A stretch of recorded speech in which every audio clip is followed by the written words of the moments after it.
오늘 너무너무 귀한 말씀이죠. 여러분, 정말 이런 말씀은 여러분들이 늘 암송하고 또 가슴에 새기고 또 새기고 또 이런 말씀 붙잡고 이 말씀대로 기도할 때 하나님이 이 말씀대로 놀랍게 역사하여 주실 줄로 믿습니다.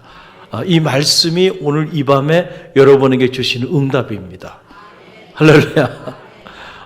저는 참 이 말씀을 이렇게 묵상하면서 참 가슴이 뛰고 무엇보다 너무너무 고마운 거예요. 하나님 앞에 고마워. 하나님 참 이런 말씀 앞에 서게 하시니 감사합니다. 우리가 뭐 큰 어떤 것들을 하나님 앞에 요구하고 그런 것들이 오지면 내가 고맙지만 그전에는 나 하나님 앞에 고맙단 말 안 하고 살래요. 그리고 마음에 여러분들이 한을 품고 마음에 섭섭한 마음을 가지고 그냥 화가 나가지고 그렇게 사실 수도 있어요. 힘들 때는 또 그렇습니다.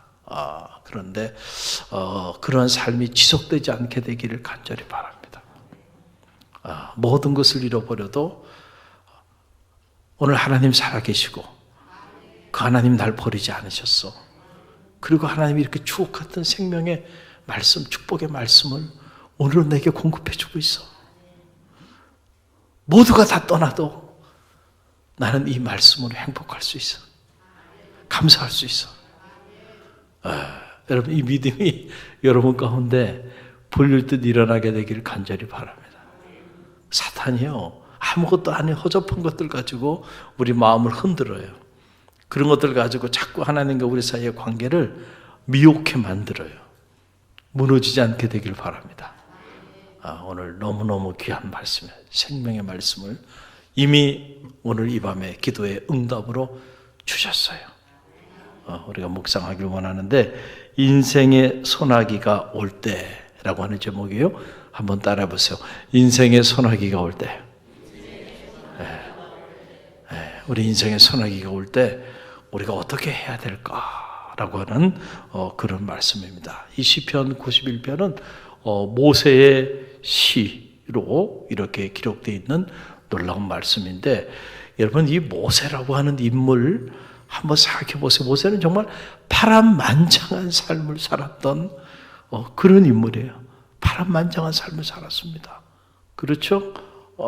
모세는 그 애굽의 궁정에서 무려 40년을 살았어요. 그리고 모세가 사람도 때려잡아 죽였던, 어떻게 보면은 살인자였어요. 그래서 결국은 그 애굽의 궁정에서 더 이상 살아갈 수가 없어서 도망을 하는 도망자가 됩니다. 그래서 미디안 광야에 가서 양을 치면서 또 광야에서 40년을 살아요. 그러다가 하나님의 기적 같은 때가 되며 부르심을 받아서, 그리고 출애굽의 역사를 이루는 주인공이 됩니다. 출애굽할 때 당시 성인 남자 숫자만 60만이었어요. 여러분 지금 이제 우리나라 정규군, 이게 비정규군이라고 하는 것은 이제 특수부대, 이렇게 우리가 잘 알지 못하는 공식적이지 않은 비공식적인 이런 부대들 빼놓고 우리가 알고 있는 정규군 대한민국 60만입니다. 그러니 당시에 남자만 60만이었어요. 그리고 거기에 어린 아이에서 그 다음에 여성 어르신들까지 다 포함하면 한 200만에서 250만이 출애굽을 한 겁니다. 자, 지금 우리 서울연에 연회하지만 서울연에 전체 행정적으로 보고된 재적 인원 다 포함해봐야 13만 밖에 안 됩니다. 그런데 여러분 보세요. 당시에 250만입니다. 그 250만을 끌고 출애굽을 한 지도자입니다. 그리고 그 250만을 데리고 40년 동안 광야를 지나온 사람이에요. 자, 대단한 인물이죠. 한번 생각을 해보세요. 이 모세라고 하는 인물이 자기 생을 통해서 얼마나 많은 일들이 있었을까? 얼마나 많은 경험들, 인생의 경험들을 했을까?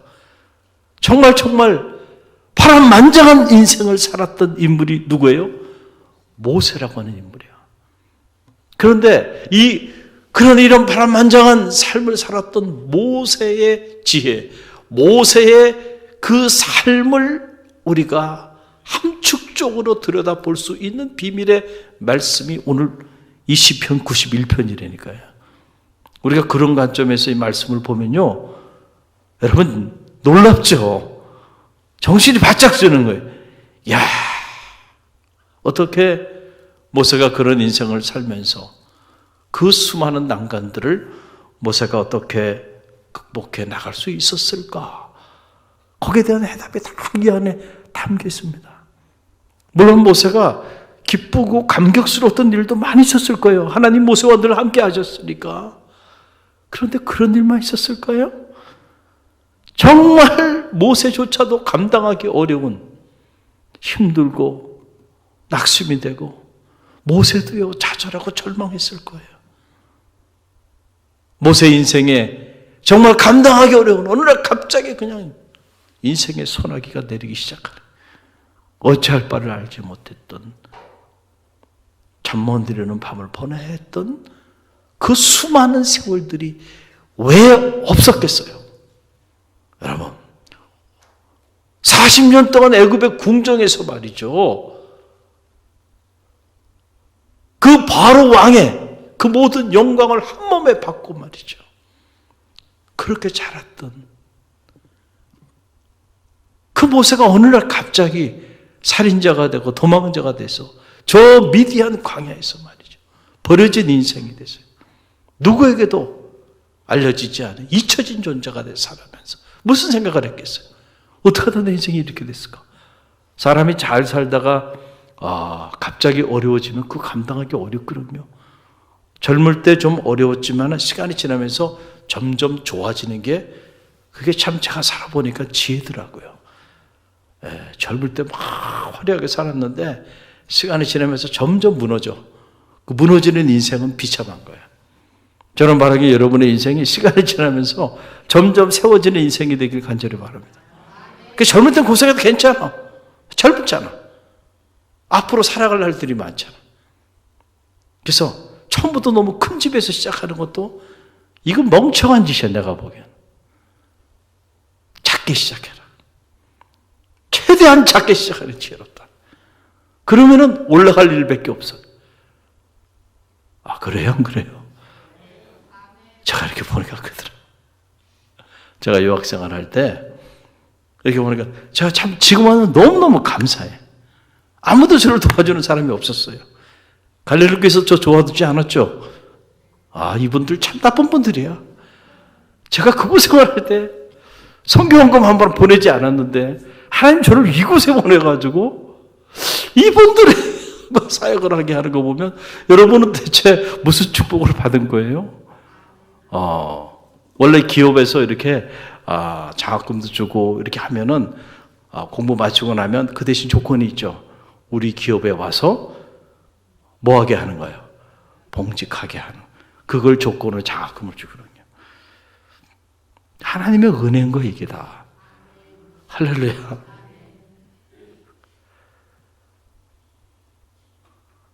그 힘들고 어려웠던 시절에 이렇게 보면 그때는 너무너무 힘들었는데 그때 이렇게 부모의 은혜를 덧입어서 막 그 당시에 벌써 이게 그러니까 30대 초반에 막 BMW 유학생인데 그런 거 물고 다녔습니다.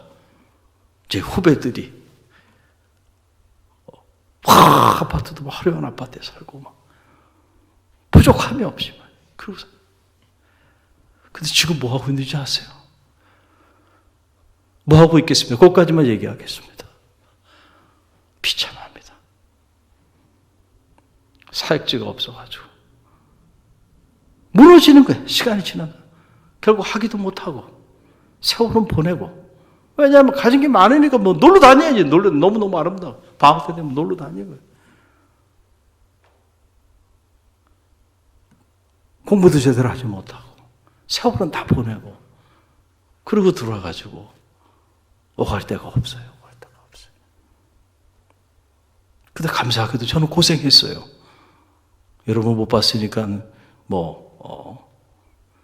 그래도 여러분 신뢰는 하시죠? 자, 거짓말은 안 해요. 죽도록 고생했습니다. 아무것도 없이. 정말 거지처럼 살았어요. 근데 보니까 점점 풍요롭게 해주시더라. 할렐루야. 학위를 다 기적적으로 마치고 좋은 대학에서 교편을 잡고 살아가게 해주시고 평생에 스펙이 되게 해주셨잖아요. 얼마나 감사한 줄 몰라요, 저는.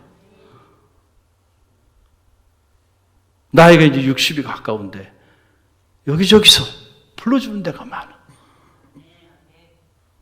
저희 친구들은 이제 은퇴를 생각하면서 사역이 이렇게 무너져 내리고 있는 때인데 저는 올라갑니다. 올라가고 있어요. 감사하죠. 이게 제가 제 자랑을 하려는 게 아니고요. 하나님께서 축복하시면 이렇게 축복하시는 거예요. 첫 출발이 어려워서 그러니까는 그 바닥을 쳐서 바닥부터 올라가기 때문에 무너지지 않는 거예요, 저는. 시간이 지나면 조금씩 좋아지니까 매 순간 해피하고 감사한 거예요. 근데 막 젊을 때 막 너무 막 올라갔다가 무너지기 시작하면은 감당하기 어려운 거야. 그 모세는 말이죠. 애굽의 궁정에서 화려하게 살다가 40년. 그러다가 갑자기 그냥 곤두박질을 친 겁니다. 근데 그 40년을 잘 버틴 거죠. 그때 하나님이 또 때가 되면 그를 부르셔서 40년 훈련시킨 거예요. 미디안 광야에서. 그리고는 그를 다시 이스라엘의 영도자로 세웠어요. 그리고 그 40년의 세월을 보냈는데 참 성경을 보면 그 40년의 세월이 모세가 정말 기쁘고 감사하고 이런 일만 있었던 건 아니고요.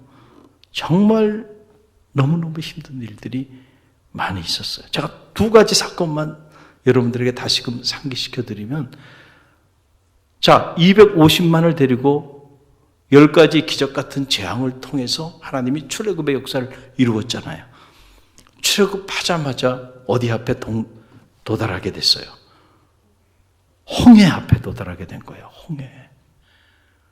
여러분, 우리가 이 말씀을 너무 많이 들어가지고 이 말씀이 어떻게 전개될 건지 그 미래까지 다 알고 있기 때문에 별로 우리 마음에 이렇게 이 메시지가, 홍해라고 하는 이 메시지가 우리에게 정말 절박하게 다가오지 않을 수도 있어요. 그러나 당시 모세의 입장에서 본다고 한다면 250만이나 되는 이 많은 백성들을 먹여 살려야 돼. 이 백성들의 미래를 책임져야 돼. 이 백성들로 하여금 430년 동안 살았던 삶을 뒤집어 엎고 하나님의 성민으로 꿀과 젖히는 가나안 산지로 내가 너희들을 인도하리라고 그렇게 선포하고 하나님의 말씀을 명받아서 백성들 앞에서 지금 모세가 나아가고 있는 거예요. 그런데 앞에 출애굽하자마자 홍해가 딱 가로막혀 있네. 얼마나 난감했을까요? 여러분들 리더가 돼보면요, 이게 얼마나 힘든 일인지 알아요. 팔로우로 가는 거는요, 사실 어려운 게 아닙니다. 여행을 가도요, 여러분들 보세요. 해외여행을 가도요, 그냥 가야 되니까 가자는 대로 가고, 자라면 자고, 먹으라면 먹고, 사실 그 편한 겁니다. 그런데 10명만 모여도요, 10명 되시는 분들 기호에 맞게 당시 일기와 상황 다 고려가면서 일정을 쫙 은혜롭게 소화한다는 게 쉽지 않아요. 쉽지 않은 겁니다. 이렇게 하면 이 사람이 불평하지, 이렇게 하면 저렇게 불평하고. 계속 고민해야 돼. 내일 일정을 고민하고, 내일 먹을 거, 숙박은 괜찮은지, 여행지는 내일 일기 상황에 따라서 괜찮은지 수시로 바뀌니까요. 250만입니다. 10명이 아니고. 그런데 그냥 어떻게 된 일인지 하나님이 홍해를 앞에 딱 가로막혀 놓은 거예요. 그리고 엎친 데 겹친 격으로 뒤에는 뭐가 쫓아와요? 바로가 애국 군대를 일으켜가지고 직접 바로가 쳐들어오는 거예요. 그러니까 앞으로 갈 수도 없고 뒤로 후퇴할 수도 없고 진퇴양난입니다. 출구가 보이지 않아. 이게 출애굽하자마자 일어난 일입니다. 여기서 끝났으면 괜찮아요. 여기서 끝난 게 아닙니다. 지금 모세의 문제는. 자, 이런 위기 상황에 봉착하게 되면 그래도 백성들과 각 지파의 수장들, 당시 장로들, 이런 사람들이 마음이라도 하나로 합쳐져서 모세에게 힘이 되어줬다고 한다면 앞으로 갈 수도 없고 뒤로 후퇴할 수 없는 진퇴양난의 상황이라도 버틸 수 있었을 거예요. 그렇죠? 그런데 항상 사람들이라는 건 그래요. 뭔가 일이 잘 돼갈 때는 박수 쳐주지만 문제가 되고 어려운 가운데 봉착하게 되면 언제 그러냐는 듯이 반색을 하면서 비난을 하고 불평하고 원망하고 돌 던지고 책임을 전가하고 그 책임을 다 누구에게 전가해요? 리더에게 전가하는 게 리더에게. 당시도 그랬어요. 여러분 보세요. 기록이 정확하게 나와요. 출애굽기 14장 10절로 12절 말씀 보세요. 출애굽기 14장 10절로 12절 함께 읽어봅니다. 바로가 가까이 올 때에 이스라엘 자손이 눈을 들어 본즉 애굽 사람들이 자기를 위해 이른지라. 이스라엘 자손이 심히 두려워하여 여호와께 부르짖고 그들이 또 모세에게 이르되 애굽에 매장지가 없어서 당신이 우리를 이끌어내어 이 광야에서 죽게 하느냐? 어찌하여 당신이 우리를 애굽에서 이끌어내어 우리에게 이같이 하느냐? 우리가 애굽에서 당신에게 이런 말이 이것이 아니냐? 이르기를 우리를 내버려 두라. 우리가 애굽 사람을 섬길 것이라 하지 아니하더냐? 애굽 사람을 섬기는 것이 광야에서 죽는 것보다 낫겠노라. 여러분, 아니 지금 백성들이 모세와 힘을 하나로 지금 합쳐도 이 위기를 극복하기가 지금 어려운 때이죠. 그렇죠? 그런데 백성들의 모습을 보니까 하나같이 모든 백성들이 모세를 향해서 돌을 던지는 거예요. 네가 우리를 죽이기 위해서, 이 광야에서 죽이기 위해서 우리를 이끌어내느냐? 왜 우리를 그곳에서 이끌어내냐? 우리가 그냥 그곳에 있으면 좋겠다고 말하지 않았느냐? 그런데 왜 우리를 강제로 이끌어내가지고 여기서 지금 죽게 만드느냐? 백성들이 다 하나같이 모세에 대하여 이렇게 돌을 던지면서 저항한 겁니다. Everybody against him. 모든 사람이 그에 대하여 저항했다. 힘들었을까요? 안 힘들었을까요?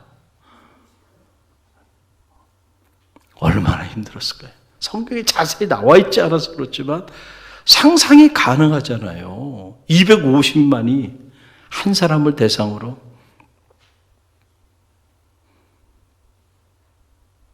만장일치로 저항하는 거예요. 얼마나 힘들었을까? 이야, 이거 출애굽하자마자 말이죠. 이게 지금 무슨 난리인가? 그리고 제가 이 광야 40년의 세월을 가만히 보니까 힘들었던 일들이, 이런 일들이 계속 반복됩니다. 이걸로 끝난 게 아니에요. 문제가 있을 때마다 똑같이 들고 일어납니다. 그리고 문제가 해결되면 할렐루야 하다가 또 문제 만나면 언제 그랬냐는 듯이 그 이전 것은 싹 지워버리고 그리고 다시 뭐예요? 또 불평하고 원망하고. 40년 동안 이랬어요. 40년 동안. 그 중에 제 마음에 모세가 가장 힘들었을 때가 언제였을까? 제가 모세였다고 한다면 가장 힘들었을 때가 언제였을까? 그 중에 한 사건을 꺼내라고 한다면 아마도 금송아지 사건이 아니었을까? 출애굽 32장에 나오는. 저 그 생각이 들어요. 하나님이 이 백성을 성민으로 만들고 광야를 은혜 가운데 잘 지나게 하기 위해서 계명을 주시기 위해서 모세를 시내산으로 부른 거 아닙니까? 할렐루야. 그래서 모세가 이 백성들을 대신해서 하나님 앞에 계명을 받기 위해 시내산에, 이 시나이 반도 시내산에 올라갑니다. 그런데 백성들이 생각한 거예요. 하나님이 생각한 것도 아니고 모세가 고지 준 것도 아니고 자신들이 생각하기에 이쯤 되면 이제 내려올 때가 됐다. 자신들 스스로 생각했던 기간이 있었던 거예요. 그게 일주일이었던, 한 달이었던. 그런데 성경에 보게 되니까 조금 더디 내려오게 되었다. 이러는 거예요. 좀 더디. 우리가 생각했던 것보다 좀 늦게 이렇게 내려오게 되니까 그때부터 문제가 터지기 시작합니다. 그냥 문제가 아닙니다. 반란이 일어나요. 반란. 그냥 저항 정도 하는 게 아니에요. 완전히 반란이 일어나 버려요. 어떤 반란입니까? 모세가 조금 늦게 내려오면 하나님과 영적인 만남을 갖는데 시간이 좀 길어지는구나. 얼마나 힘드실까. 우리가 함께 위해서 모세를 위해서 우리 지도자를 위하여 중보하며 기도합시다. 아니 그래야 되지 않아요? 그런데 말이죠. 우리를 인도해낸 그 사람 어디 갔느냐? 눈에 보이지 않는데? 안 되겠다. 애굽에서 우리가 섬겼던 그 금송아지 우상을 만들어야 되겠다는 거예요. 그럼 그 소리를 누가 들었어요? 모세의 오른팔이 되는 모세의 형 누가 들은 거예요? 아론이 들었어요. 그럼 아론이 모세를 대신해서 모세가 없으면은 아론이 그 문제를 해결해야 될 거 아니에요. 무슨 소리냐. 지금 우리가 기도할 때고 이제 곧 오실 것이다. 뭐 이런 한마디라도 좀 이렇게 얘기하면서 권면하려고 노력이라도 해야 되는데 성경을 보면 노력하는 적이 없어요. 즉시 그 소리를 듣군요. 너희들 가서 금가락지 가지고 있는 것들 다 가져와. 만들자 그래. 그래가지고 금송아지를 만들어버려요. 그리고 금송아지 만든 걸로 끝나지 않아요. 성경을 자세히 보게 되면 금송아지를 만들어 놓고 아론이 하는 말입니다. 뭐라고 하냐면 이는 너희를 애굽 땅에서 인도하여 낸 너희 신이로다. 이야, 아론이 그리고 그것을 제단을 세우고 거기서 그 금송아지를 섬기고 있습니다. 야,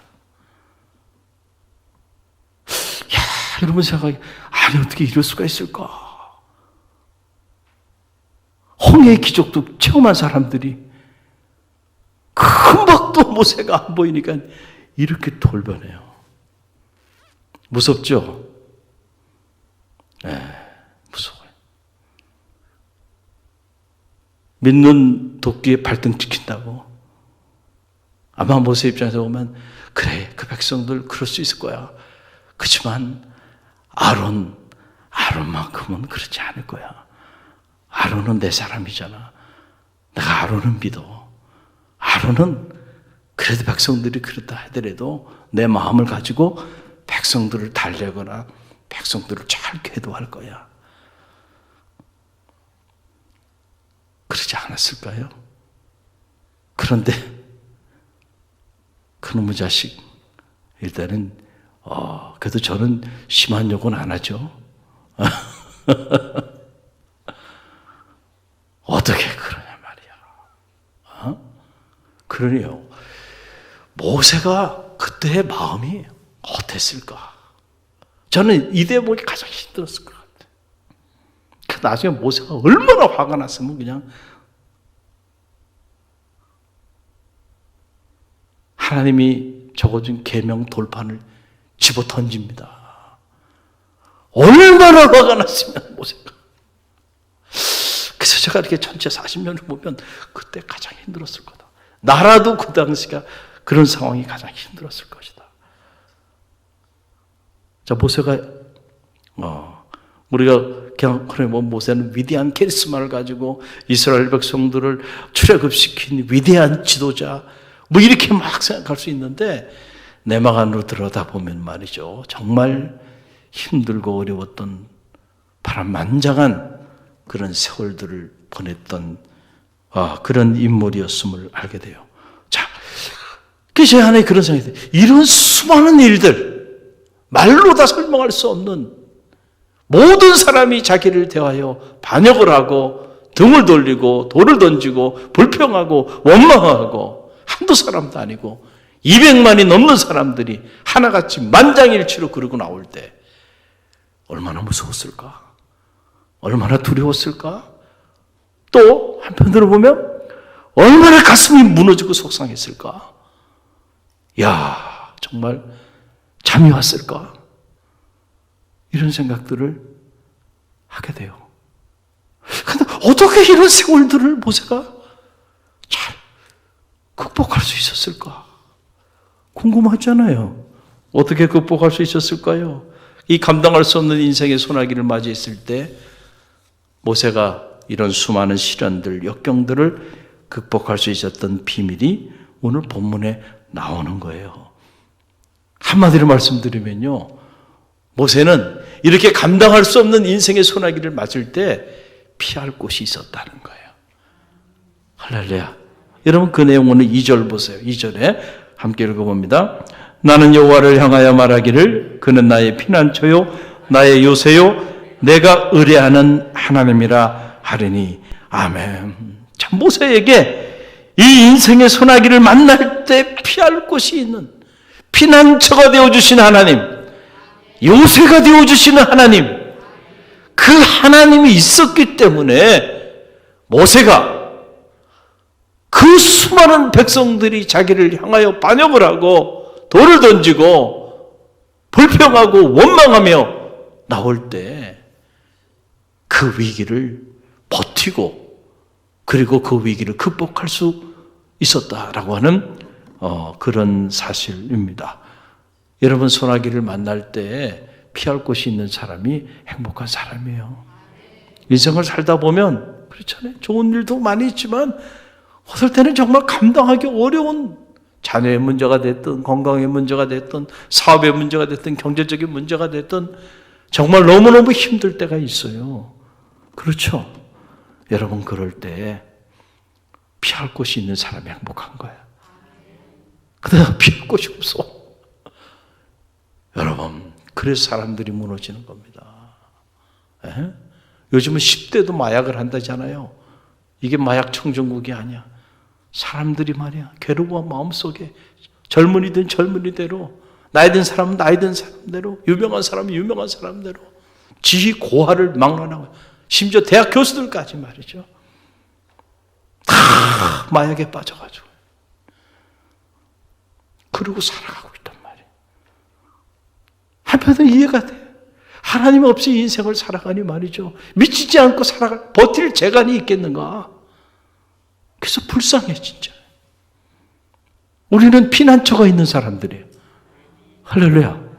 모세가 정말 여호와 하나님이 그의 피난처가 되고 그의 인생의 요새가 됐기 때문에 제정신으로 마지막 순간까지 신명기의 그 위대한 마지막 고별 설교를 하면서 생을 마감할 수 있었죠. 만약에 안 그랬다고 한다면 우리는 단 한두 사람만 나를 대적하고 나를 모함하고 나를 죽이고자 이렇게 들고 일어나도요 미쳐버릴 것 같은데 200만이 넘는 이 백성들이 40년 동안 모세를 괴롭혔습니다. 마지막 순간까지. 그런데 모세가 무슨 정신병자가 됐다든가 모세가 스스로 자살했다든가 모세가 그냥 그 스트레스 때문에 감당하기 어려워서 무너져 내렸다는 기록이 없잖아요. 어떻게 버틸 수 있었을까? 그 사람도 우리와 똑같은 성정을 가진 사람. 피난처가 있었기 때문에 그랬대.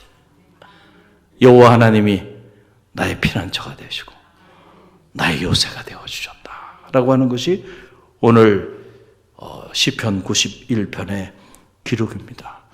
모세의 피난처가 되어주시고 요새가 되어주신 하나님, 그 하나님이 오늘 이 91편에 보게 되니까 조목조목 모세를 어떻게 케어해 주셨는지 기록이 나오는데 첫째로 보게 되니까 놀랍게 지켜주셨다는 거예요.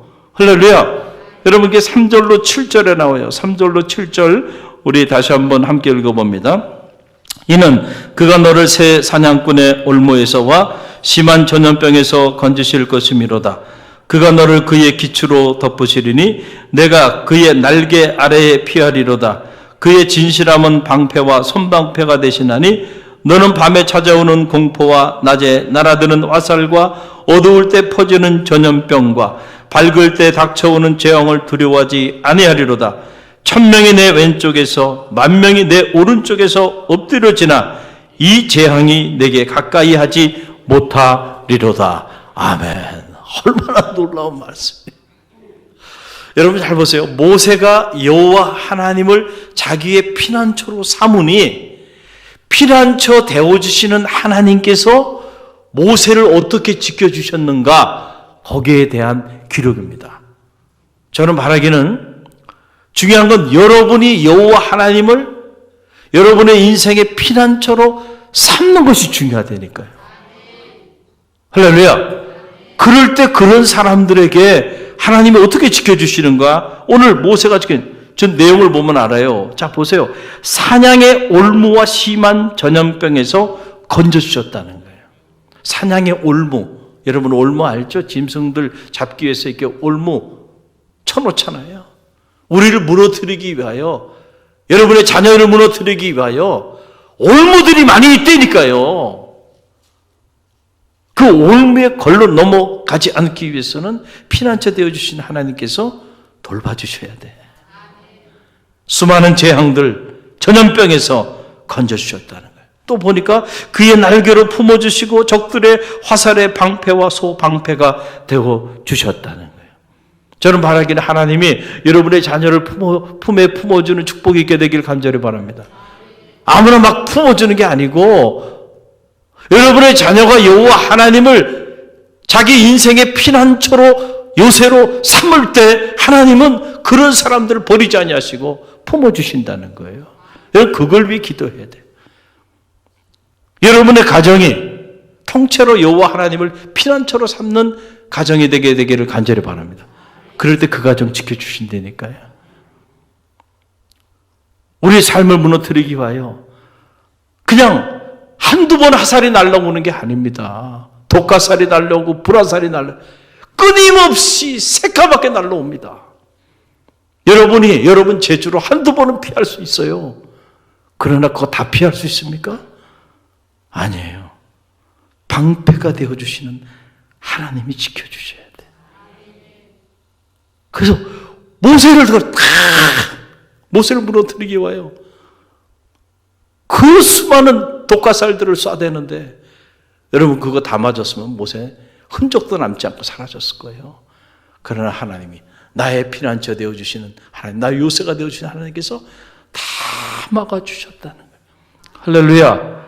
얼마나 놀라운 고백입니까? 또 보세요. 자, 밤에 찾아오는 공포와, 그러니까 모세도 밤에는 두려웠어요. 왜냐하면 이 사람들이 이러고 나타나는 걸 보니까 밤에 나를 제거해 버리지는 않을까? 아니 두렵지 않겠어요? 두렵잖아요.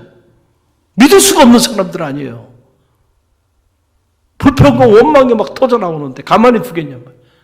그러니까 이런 대목을 읽어보면 모세도 두려웠구나. 안 두려울 수는 없어요. 그래서 밤에 찾아오는 공포 있었어요.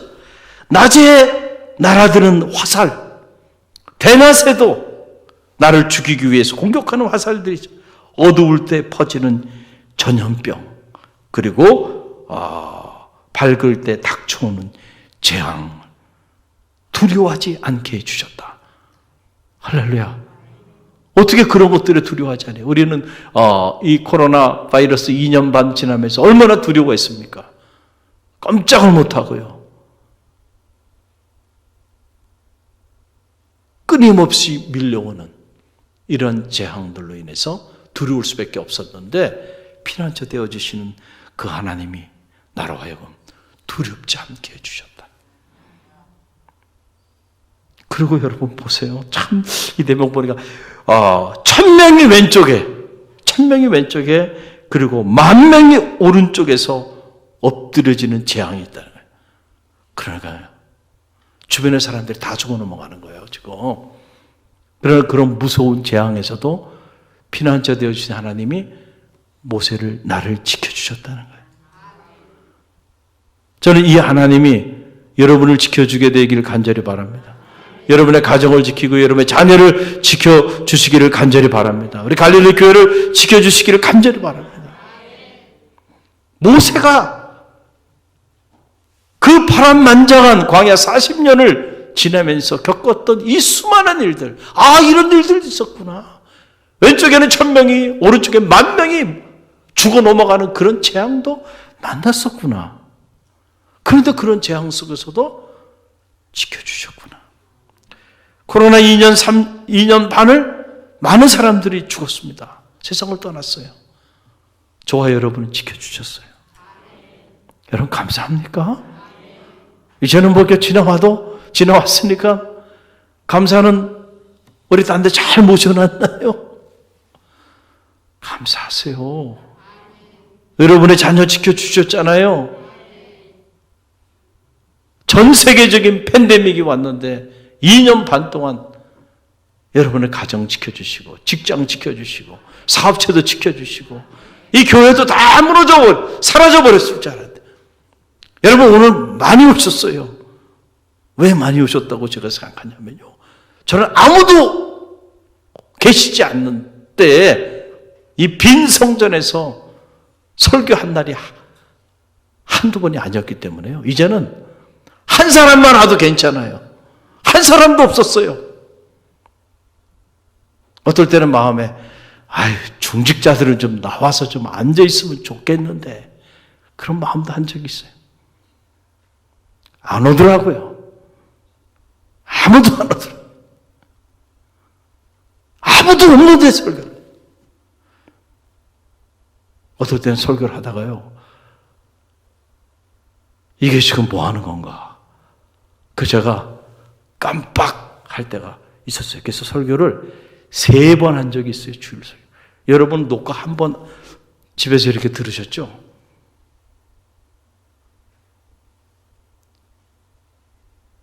설교를 3번 했다니까요. 3번째 녹화한 걸 보내드린 적이 있어요. 그렇게 힘들었어요. 사실은. 근데 지금 여러분 저는 감사해요. 예. 아무도 없었거든요. 교육자들은 저로 올라가 있고 여기에는 아무도 없었어요.